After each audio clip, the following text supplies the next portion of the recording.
Meron po bang due process? Tingnan po ninyo yung ginawa niyang sulat. Point of order, Point Mr. of Chairman. order. Point of order. What is the point I of think, order, Congressman Mr. Chairman, Dan the Fernandez? good gentleman is not under investigation in this committee, and we are investigating other matter. If you wanted to be investigating Mr. that Chair, matter, I think, I Mr. Chairman, still this is not have the the right point floor, of Mr. order is Chair. proper. I still have the What is- floor, Mr. what is Marcoleta. the point of I'm still- order? the point Congressman of order. Marcoleta, To please wait to suspend, be Mr. Chair. recognized. 1 minute Pwede suspension po is bang declared by the pigilan chair. ng isang nagsasalita? Inamin ni Atty. Lopez na sila ng kanyang assistant COS na si Limuel Ortoño ang nakalagda sa sulat sa COA patungo sa liquidation ng confidential funds. Inamin niya rin na nag-issue siya ng isa pang sulat na tinatangkang pigilan ng ang COA sa pag-comply sa isang subpoena mula sa kongresong ito. Ilang beses rin po nakatanggap ang komite ng mga iba pang sulat mula kay Atty. Lopez na tumatangging humarap sa komite on the basis of the same grounds na kanyang inilahad sa sulat ng COA. Kung titignan po ang totality of Atty. Lopez acts, malinaw na mayroong clear, persistent, and willful attempt to interfere, frustrate, and defeat the inquiry undertaken by the committee. At dahil dito ay nahatulan siya ng contempt under Section 11F of our Rules of Procedure governing inquiries in aid of legislation.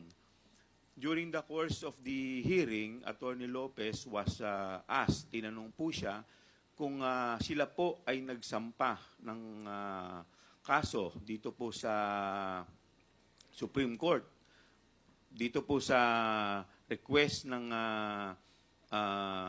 Kamara para humingi po ng mga dokumento at sinabi po niya ay hindi. Ang act po ng Congress, ito po ay nadesisyonan na noong nakaraang committee hearing at kung meron man pong question sa constitutionality na ginagawa po ng Kamara at any time po pwede po tayong mag-question sa Supreme Court via petition for certiorari. Maraming salamat po, Congressman Marcoleta.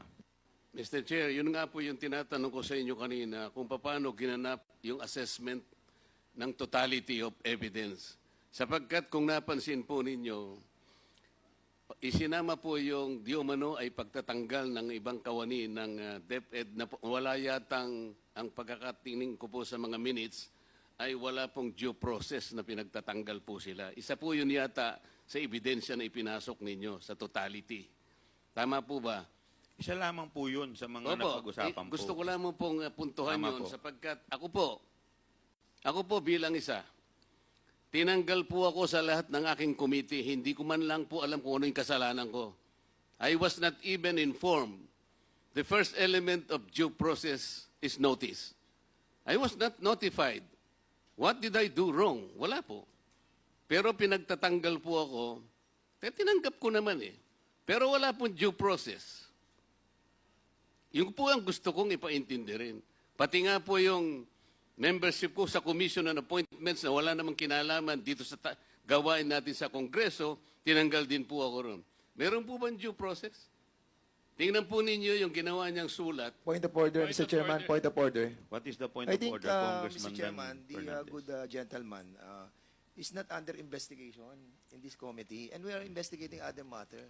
If you wanted to be investigating Mr. that Chair, matter, I think, I Mr. Chairman, still this is not have the the right The point floor, of Mr. order is Chair. proper. I still have the floor, Mr. What is Marcoleta. the point of I'm still- order? the point Congressman of order. Marcoleta, To please wait to suspend, be Mr. recognized. Chair. 1 minute Pwede suspension po is bang declared by the pigilan chair. ng isang nagsasalita?